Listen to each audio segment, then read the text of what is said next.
Hello everyone, this is Applejack from the Kantai Collection video tutorial series, and this video is for the summer 2014 Kantai Collection event.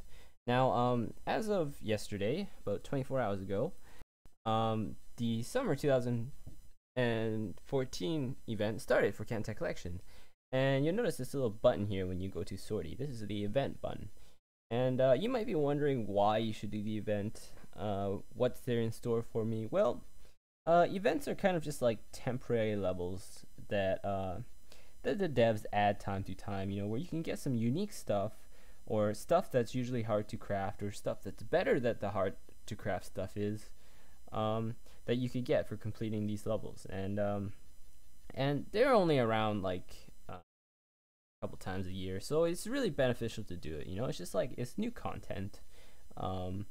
Don't worry though, but the ships that pop up that are event only will pop up later, but if you do manage to complete the event, you'll get them earlier. So anyway, moving on, there are 6 event levels, as stated by the wiki page. Actually, I believe someone mentioned that there might be a 7th level, but we don't know about that yet. Anyway, the event is a 2-front war, which means that ships that you use for one front cannot be used on the second front. So the 2 fronts are AL and MI, I believe, ML. So if you use ships for the AL area, you will be MI area, and the AL area is more, I believe they said, is more catered towards noobs. So you and me, like you and me. Anyway, so anyway, I've been kind of just been selective with my choices in ships here, because I would like to complete E5 eventually. Oh, I forgot to mention that AL is E1, E2, so you must do AL first before you get to MI.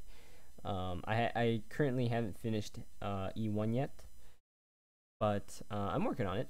Anyway, so you got to be selective on your ships, and this video, I guess, will be on E1, and for E1, there are a bunch of requirements. So if you look at the page, there's a lot of helpful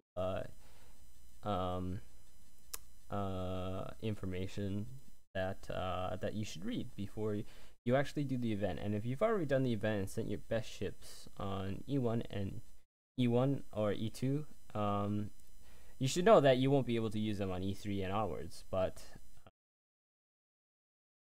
hang in there. You could use your second highest pair of ships to use them for E3 and onwards. And also E6, apparently you can't, for E6, the final bonus event, you cannot use any ships you use from E3 to E5 or E1 to E5. So any of it, so it's actually a 3-front war, I believe. Because E6, you need to use any unused ships. Oh, and some important things, you need 5 free ship spaces to be able to do the event. So if you notice you can't click the button, it's because you don't fit these requirements.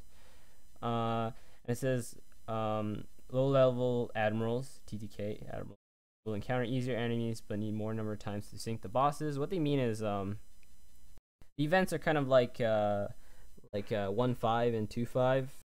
Where you have this, where you have the HP gauge when you go into it. I don't know if you guys remember.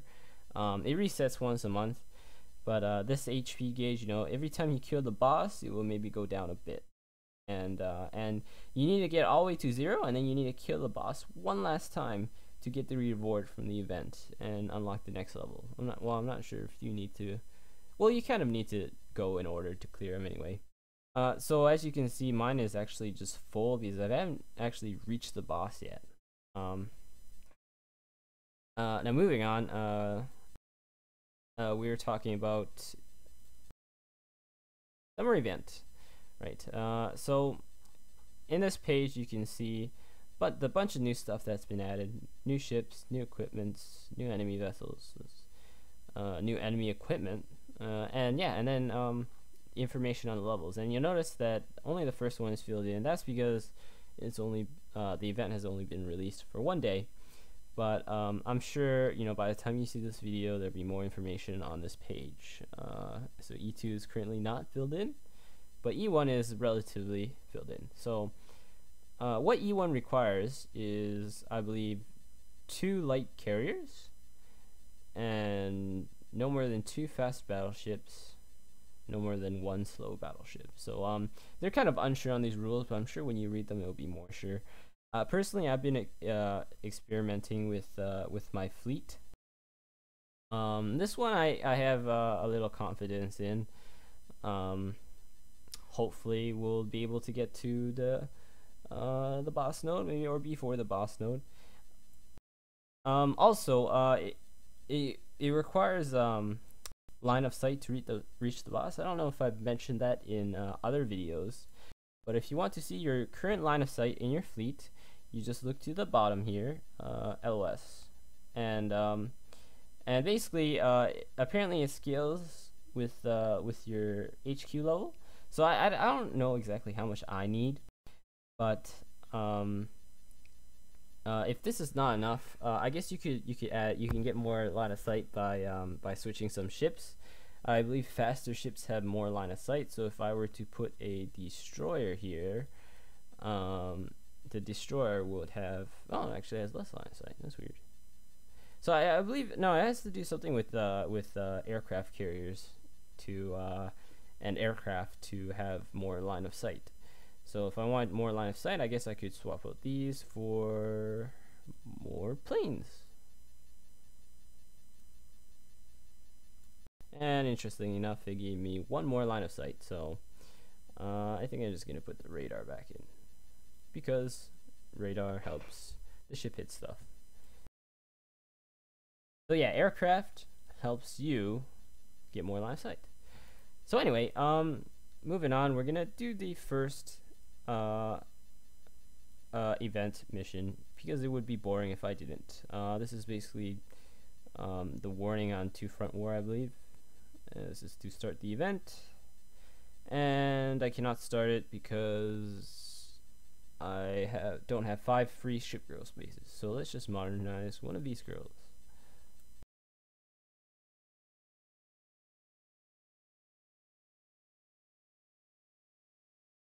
There, and I should be good for a while.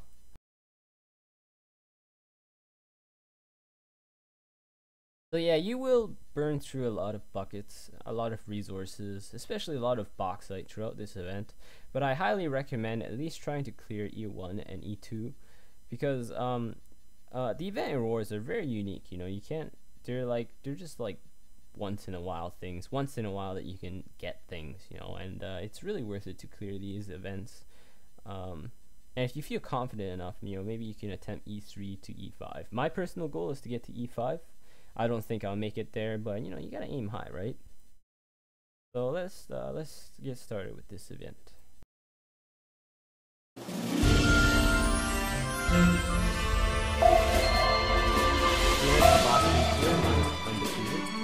Now, for the first node, there's gonna be a troll submarine that kind of just soaks the hits from DDs and CLs, light cruisers and destroyers, because as you know, destroyers and light cruisers are always forced to attack the submarine. So I believe the tip was to either get your flagship with a bunch of sonar and whatnot to kill it fast, or just go line ahead. And since I don't have any sonar equipped light cruisers, I'm just gonna go line ahead, or line abreast. And I'm pretty sure I'm saying wrong, but basically the anti-submarine one to take the least amount of damage. Why? Because the torpedo at the end.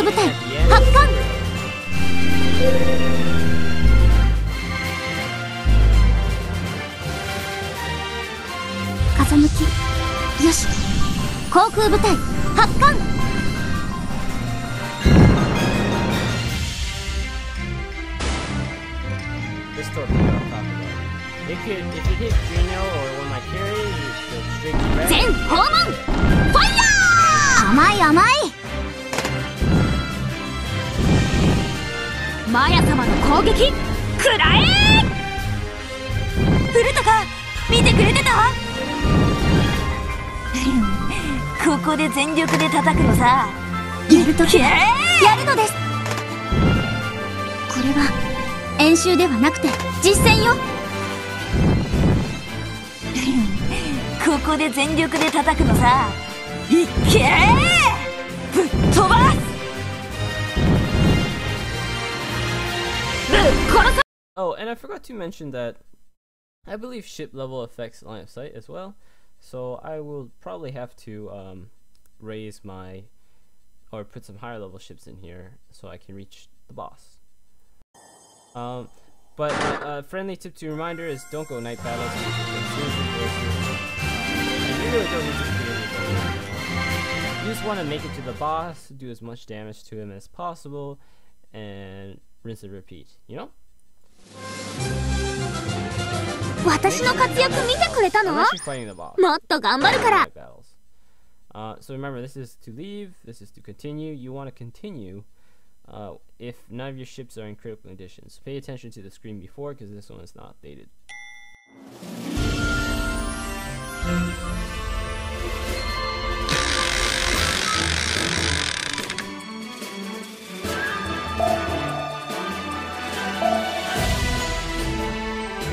This one, you no longer have to do this one, because there's no more submarines. You can just go line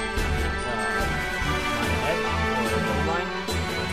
I'm saying these wrong, I know people are looking, but I'm going to go double line or the defensive formation because I really don't have to hit stuff right now. やるときはやるのです。 And this one's always a nice part.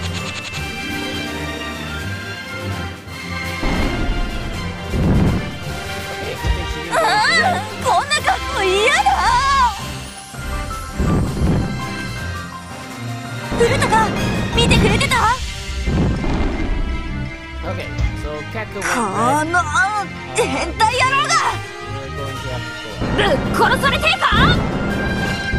It's not worth losing Kakko. サミダレを集め just to scratch the boss, and I really should keep the music off.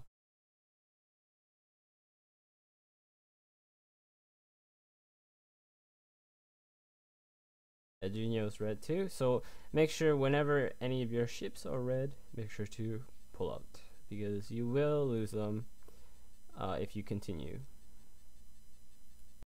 And yeah, that's it for this video, guys. Stay tuned for some more Kantai Collection 2014 summer 2014 event videos, because as I learn more about the event, I'll be able to make a more informative video to help you guys out.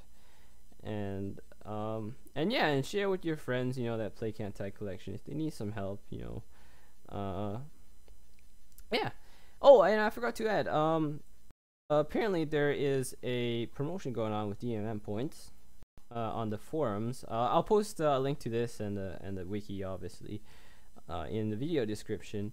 But apparently, if you buy DMM points right now, you get 50% extra points. So if you were to buy 1,000, you get 500 extra. If you were to buy 3,000, you get 1,500 extra. So now would be the time to buy DMM points. I'm not sure how it goes. I'll send you a link to this thread post in the description. So yeah, please subscribe and comment if you have any questions or comments. And yeah, stay tuned, guys, for more videos. Thanks for watching.